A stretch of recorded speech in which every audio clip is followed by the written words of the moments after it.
Nice pickup by Shaw at short to second for one. On to first. Oh, what a double play! Shaw with his second homer of the day. 0-2. Strike three.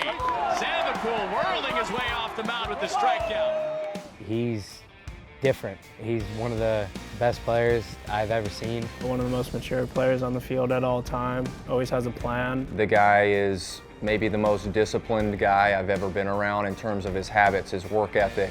He does some unique things, but he's got a plan with everything that he does. I say have a lot of fun.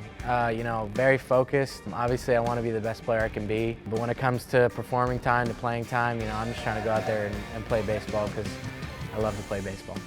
Obviously, super talented guy. You come watch him play, like that guy's extremely toolsed out. But I think what's really unique about Matt Shaw is what made him who he is right now. Yeah, I always loved baseball. I love soccer too, but baseball was kind of the sport that challenged me the most and made me the most interested. There were some ups and downs. I was a good player in high school, but never a great one, and I always loved the game and worked my butt off to be better. And I'm really glad that everything worked out the way it did. We knew he was a really good player. I remember seeing him at the Futures game down in Atlanta, and I loved the bat. He was playing second base.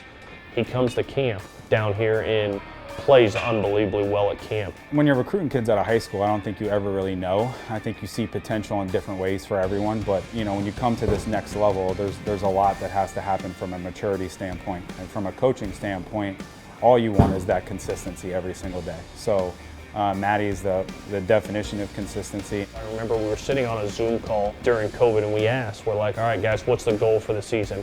He's a freshman in his freshman fall, and without hesitating, he said, I didn't come here to lose, I came here to win the national championship. Yeah, the belief was always there. That was instilled from family, from my parents. I believe in myself, believe in what I'm doing. And what's great about baseball is that it's the same game no matter where you are, and I say that a lot. And obviously it's important to me being here, being on a bigger stage, being able to win games, having an opportunity to win a national championship. I'm really excited for the future of the program, and I'm excited to see what I can do in my future to help the program grow and become one of the best programs in the country. Jason Savacool, man, he's one of my favorite players I've ever coached. He's a very unique kid, and he's one of a kind. He's as cerebral as anyone I've ever been around. Heck, he's smarter in a lot of facets of knowing the game of baseball than I am. So I learn stuff from him day by day. I think he learns stuff from me. I think we have a really, really good relationship. I think some of the stuff he can do with the baseball in his hand is very, very rare. If you watch that kid throw a bullpen, he never makes the same pitch bad twice. So he makes the adjustments like no one I've ever seen, and I feel all the faith in the world giving that guy the ball, and he's going to give us a chance and lay his heart and soul on the line for us. It's been great having him as a teammate. He gives me a lot of insight as a hitter from a pitching perspective, which is nice. He's one of the smarter pitchers in the country in college, and having him give me that insight from myself at the plate helps a lot. I saw Jason when he was probably 14 or 15 years old up in the New York State games, and I see this kid come out to the mound and he's small and undersized, but you could tell the arm worked. He's ripping 78-mile-an-hour sliders and just pounding the strike zone. He's got great presence, and I just loved it. I loved the mentality. I was like, we gotta have that kid. He's been just as advertised. He's a competitor. He loves the ball in his hand. He's a student of the game, and he's constantly trying to figure out what edge he can get. I go out there with a really, really intense mindset, and it kind of shows on the field. I'm big on winning the mental battle.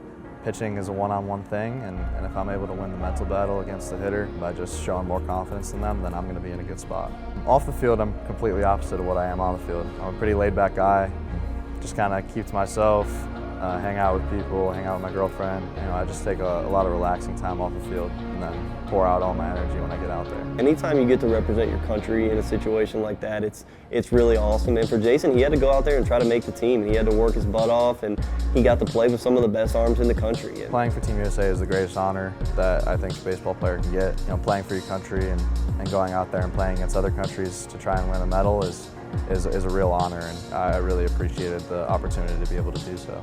Any of that experience is just super valuable because it continues to measure yourself up against the best, and that's what the great ones always want to do.